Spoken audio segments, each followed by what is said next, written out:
Salam sejahtera bagi kita semua, selamat datang kembali di channel Rekonoha. Menurut saya, surga itu klaim sepihak.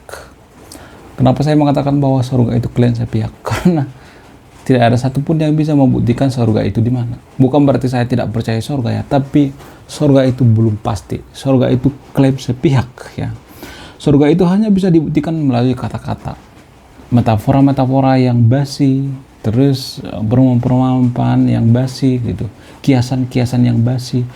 Hanya dengan kata-kata surga itu bisa dibuktikan, nggak ada selain itu.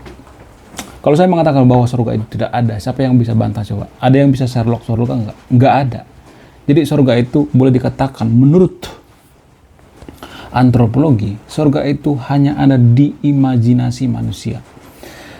Jadi kalau kura-kura, contoh misalnya, kalau kura-kura itu punya imajinasi, punya kapasitas otak atau secerdas manusia, maka kura-kura juga berpikir bahwa dia akan masuk surga. Kura-kura juga berimajinasi bahwa surga itu ada, ya. Selain itu, kadal juga seperti itu. Kalau misalnya kadal gitu, bukan kadal gurun ya, tapi kadal buntung ya. Kadal yang ada di Konoha maksudnya. Kalau kadal punya kapasitas otak seperti manusia, ya, punya kecerdasan seperti manusia, maka kadal juga berpikir bahwa ternyata surga itu ada dan saya akan masuk surga karena saya berbuat baik gitu. Ya, kadal juga seperti itu menurut antropologi ya. Selain itu, sapi juga gitu. Kalau sapi itu punya kapasitas otak manusia, sama seperti manusia gitu, kecerdasannya, ya, kepintarannya. Sapi juga bisa berpikir bahwa surga itu ada dan dia masuk surga gitu. Jadi kita kembali ke segmen filsafat ketuhanan. Jadi video ini semuanya tentang filsafat ya. Di antara sahabat yang nonton video ini yang belum dewasa gitu, tidak terbiasa dengan filsafat ketuhanan, tidak terbiasa mendengar ilmu filsafat, silakan skip video ini. Karena apa? Takutnya Anda nanti tersesat ya. Saya nggak mau tanggung jawab kalau Anda nanti tersesat di jalan yang benar maksudnya. Oke? Jadi boleh dikatakan surga itu hanya ada di imajinasi manusia, ya, hanya ada di kepala manusia, di pikiran manusia. Tapi disclaimer dulu ya, saya tidak mengatakan bahwa surga itu tidak ada. Yang pasti surga itu belum pasti, masih dipertanyakan, karena tidak ada satupun yang bisa Sherlock surga. Nah, yang jadi permasalahan atau yang jadi pertanyaan, kenapa surga itu sejak dulu itu diiming-imingkan manusia atau sudah ada sejak dari dulu? Jadi surga itu sebenarnya sudah ada semenjak sebelum ada agama sekalipun sudah ada sebenarnya surga itu.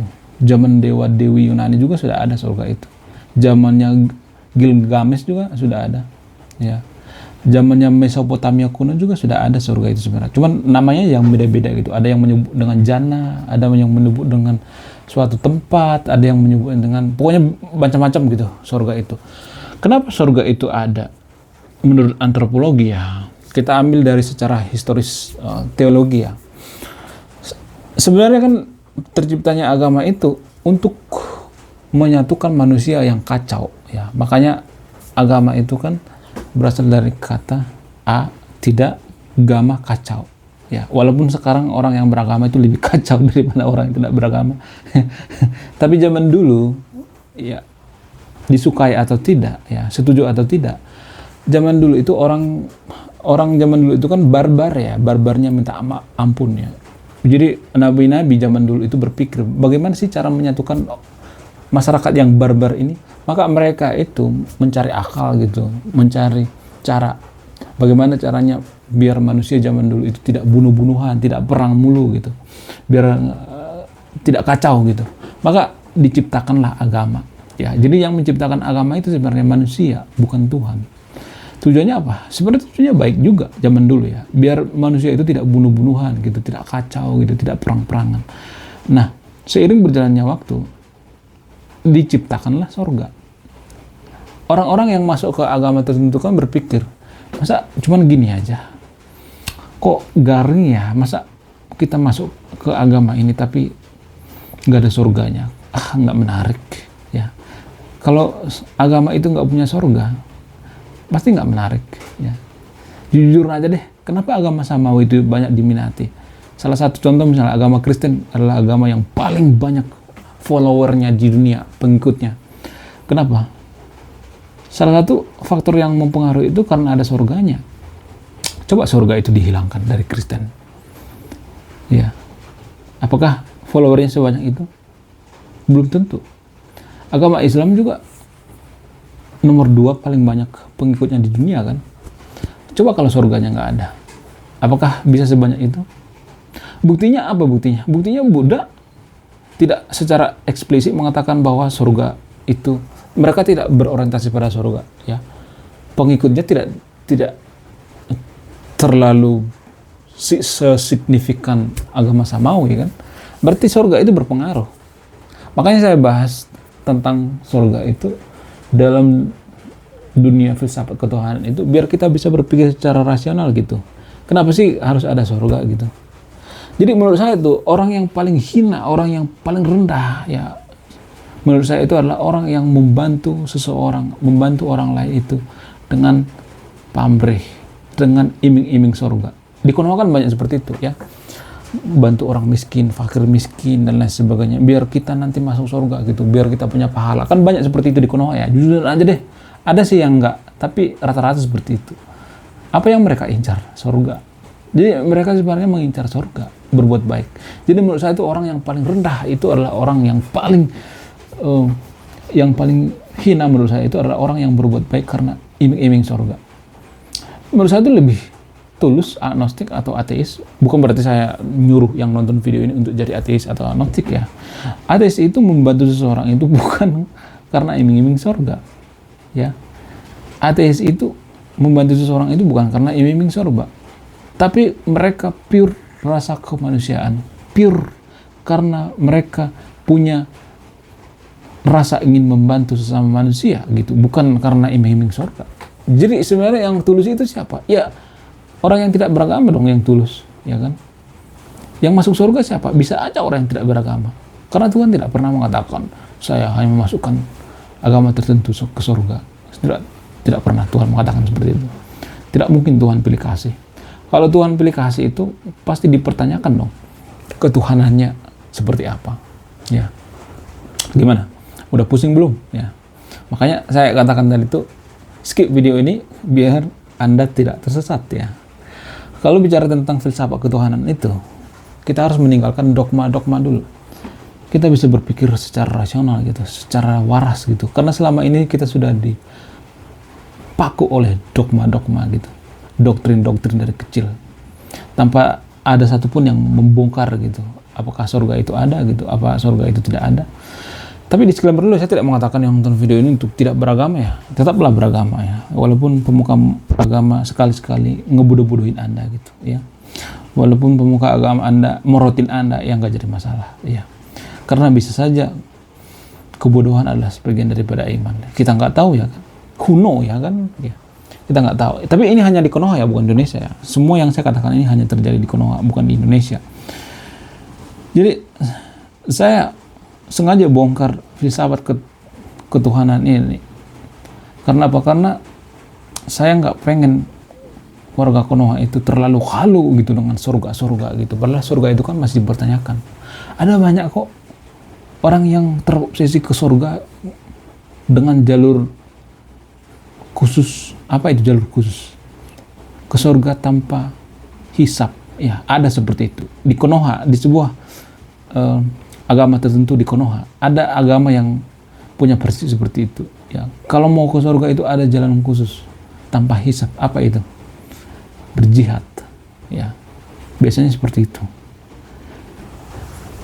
Coba kita berpikir secara rasional. Misalnya ada seorang nih, misalnya di Konoha berjihad gitu, bawa bom ke rumah ibadah orang lain atau membunuh orang lain. Apakah Tuhan memasukkan seseorang ini ke surga? Kalau Anda sebagai Tuhan misalnya, apakah Anda memasukkan pembunuh ke surga? Sungguh tidak masuk akal. Kalau misalnya Anda mengatakan itu yang dibunuh itu maksiat dan lain sebagainya dan bla bla bla bla bla misalnya, oh itu orang-orang kafir dan lain sebagainya. Apakah manusia itu setara dengan Tuhan, bisa berhak memusnahkan? Kalau Tuhan itu ada, gak mungkin Tuhan itu sebodoh itu. Masa memasukkan orang yang membunuh ke surga? Jadi kalau ada prinsip yang mengatakan masuk surga itu jalur tanpa hisap, sungguh di luar nurul ya, sungguh di luar nurul. Saya sampai sampai bingung ya, kok bisa ada orang yang percaya seperti itu ya. Surga juga masih dipertanyakan, tapi sudah ada orang yang mengatakan bahwa kamu pasti masuk surga. Gak ada yang bisa memastikan seorang itu masuk surga. Surga itu juga belum ada. Jadi kalau ada mengatakan bahwa kalau masuk ke agama kita masuk surga, menurut saya itu melebihi level Tuhan itu sendiri. Karena Tuhan itu sendiri tidak pernah mengatakan seperti itu. Tuhan tidak pernah mengatakan seperti itu. Ya, kalau masuk agama tertentu masuk surga, nggak pernah. Kalau ada Tuhan yang mengatakan seperti itu, Tuhannya patut dipertanyakan gitu. Karena Tuhan itu kan ada banyak ya. Kenapa saya mengatakan Tuhan itu banyak?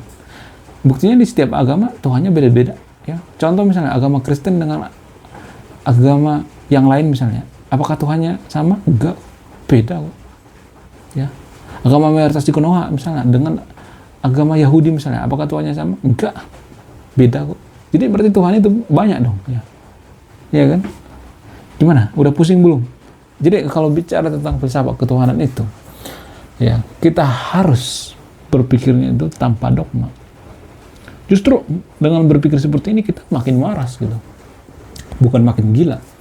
Orang yang belajar filsafat itu bukan makin gila, tapi makin waras. Orang-orang atau negara-negara yang maju itu adalah negara yang dipenuhi oleh orang-orang yang ahli filsafat, ya, bukan ahli agama. Coba dicek data, 10 negara maju dunia ini, justru negara yang paling maju itu adalah negara yang dipenuhi oleh orang-orang yang ahli filsafat, bukan ahli agama. Ya. Di Konoha saya melihat ahli agama itu sok suci gitu. Saya ahli agama tapi ngegoblok-goblokin orang gitu. Ngegoblok-goblokin penjual teh es, memperkaos muridnya, ya. Kacau emang. Kita tuh sebenarnya masuk ke zona atau ke zaman kegelapan tanpa kita sadari, ya. Lalu kalau misalnya ada yang mengatakan kalau nggak ada surga, gimana dong koruptor-koruptor yang mencuri duit gitu? Masa mereka nggak masuk neraka kalau nggak ada surga dan neraka? Gimana dong? Kalau misalnya ada yang mengatakan seperti itu, ya menurut saya pribadi ada surga dan neraka itu, tetapi kita harus melakukan yang terbaik gitu, melakukan kebaikan-kebaikan. Tapi di agama tertentu di Konoha itu kan ada yang mengatakan, kalau nggak masuk agama kita nggak bakal masuk surga. Kalau tidak beriman nggak masuk surga. Ini adalah pemikiran-pemikiran yang menurut saya itu yang tidak rasional, patut untuk dipertanyakan. Ini semacam politik menurut saya pribadi. Kenapa ada agama mengatakan bahwa kalau tidak masuk ke agama kita itu nggak makan masuk surga? Ini semacam politik biar umatnya itu tidak pergi gitu sebenarnya, kalau boleh jujur ya. Oke. Tapi semua yang saya katakan di video ini jangan ditelan bulat-bulat ya. Tetap harus menggunakan pemikiran-pemikiran yang rasional ya. Saya tidak mau mendoktrin Anda. Saya mengurai, saya mengajak Anda untuk berpikir kritis gitu, keluar daripada dogma-dogma atau doktrin-doktrin selama ini. Oke. Sekian video ini. Semoga bisa dipahami. Saya Ray Konoha, salam rasional.